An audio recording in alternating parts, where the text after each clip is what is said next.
The next important step is to set up a sponsorship promotion. Click Create Promotion in the Welcome Assistant or Add Promotion from the top menu. There are many different promotion types available in MyFavorito, such as news, redeemable video, cash register uploads, and many more. In this tutorial, we will publish a simple news with our sponsorship offer.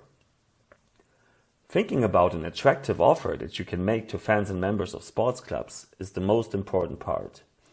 In our tutorial, we create an offer that says, come to our bakery and for every $10 you spend, we give you a $1 coupon that can be redeemed for your favorite sports club.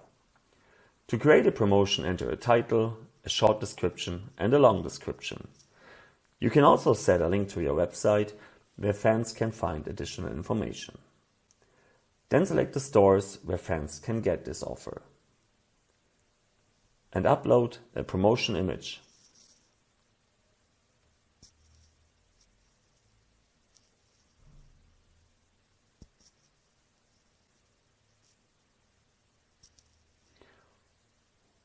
Once done, click the Save button.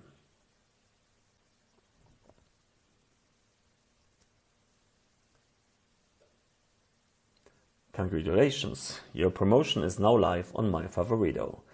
The next step is to create a sponsorship code that fans can redeem whenever they shop with you.